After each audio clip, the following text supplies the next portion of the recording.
तमिलनाडु के मुख्यमंत्री के बेटे डीएमके नेता युवा कल्याण मंत्री उदयनिधि स्टालिन ने जिस तरह से कहा था कि सनातन धर्म के लिए कि डेंगू मच्छर मलेरिया और कोरोना की तरह सनातन धर्म को समाप्त कर देना चाहिए, और इसके बाद उन्होंने कहा कि हम अपने बयान पर कायम हैं। तो अयोध्या से हमने जो है तो 10 करोड़ की राशि घोषित किया था कि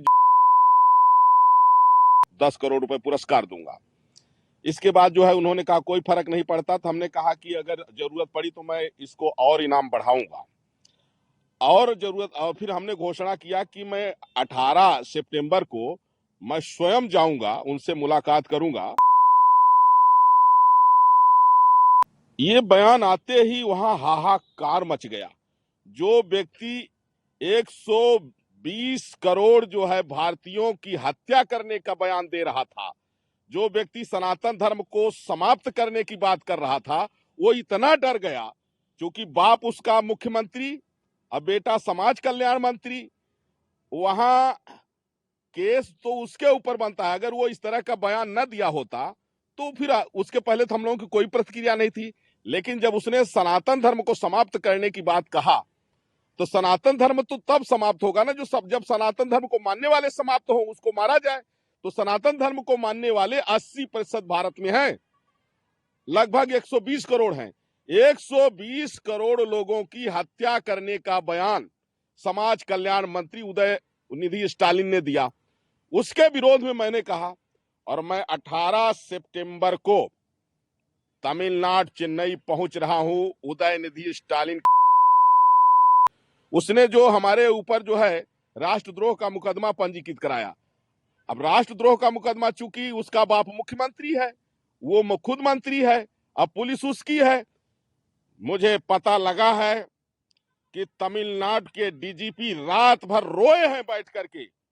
वहां की पुलिस रात भर रोई है इस बात को लेकर के, क्योंकि यह गलत हुआ है। राष्ट्रद्रोह का मुकदमा तो उदयनिधि स्टालिन पर बनता है, जिन्होंने 120 करोड़ निर्दोष सनातनियों की हत्या करने का बयान दिया है। अब उनके बयान की प्रतिक्रिया में हमने कहा कि जिससे वो अपना बयान वापस ले लें, तो कहा कि नहीं, हम अपने बयान पर कायम हैं। और जैसे ही हमने कहा कि हम वहां 18 सितंबर को आ रहे हैं, तो एफआईआर क्या करा रहे हैं कि यहाँ भय व्याप्त हो गया है, सब डर रहे हैं, तो बिल में घुस जाओ, ऐसा बयान क्यों दे रहे हो? माने मेरा नाम सुनते ही कि मैं 18 सितंबर को आ रहा हूं, वहां भय व्याप्त हो गया। मैं गारंटी से कह रहा हूं, जनमत संग्रह करा लिया जाए।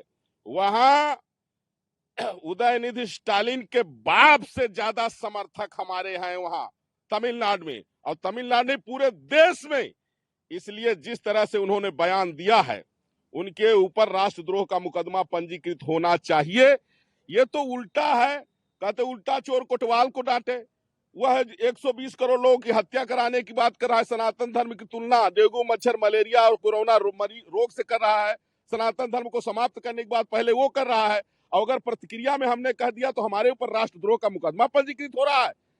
इसलिए मैं चेतावनी दे रहा हूं तमिलनाडु के मुख्यमंत्री के बेटे उदयनिधि स्टालिन को, अगर वो अपना बयान वापस नहीं लेता है तो उसका और कायदे से तो उसके ऊपर राष्ट्रद्रोह का मुकदमा पंजीकृत होना चाहिए, मेरे ऊपर नहीं। क्योंकि मैं 120 करोड़ जो है सनातनियों का आचार्य जगत गुरु परमहंस आचार्य बोल रहा हूं। हमने कभी भी हिंसा की बात नहीं की, लेकिन जब तुम 120 करोड़ लोगों की हत्या की बात किए हो, सनातन धर्म को समाप्त करने की बात की हो, तो प्रतिक्रिया में हमने बयान दिया है। और अगर बयान तुम वापस नहीं लोगे तो तुम्हारे राष्ट्रद्रोह का मुकदमा पंजीकृत कराने से मैं राष्ट्रद्रोही नहीं, मैं सनातन धर्मावलंबी हूं, मैं प्रखर राष्ट्रवादी हूं, मैं जो है देश प्रेमी हूं। राष्ट्रद्रोही तो तेरा बाप है, राष्ट्रद्रोही तो तू है, और तुम्हारी औकात मैं दिखा दूंगा। क्या महाराज आपकी तरफ से भी कोई एप्लीकेशन वगैरह दाखिल की जाएगी? हमने भी जो है तो अयोध्या कोतवाली में उसके खिलाफ राष्ट्रद्रोह का मुकदमा पंजीकृत करने के लिए उससे पहले हमने जो है तो तहरीर दिया है, लेकिन उसके खिलाफ नहीं हुआ। और वहां चूंकि अब पुलिस पर दबाव बना करके उसका बाप मुख्यमंत्री है तो उसने करा दिया है, तो उसके कराने से नहीं होगा, उसकी छठी का दूध मैं याद दिला दूंगा। Stay with the Times of India for news breaks, analysis, interviews and events. We bring you stories from your neighborhood and from across the globe as well.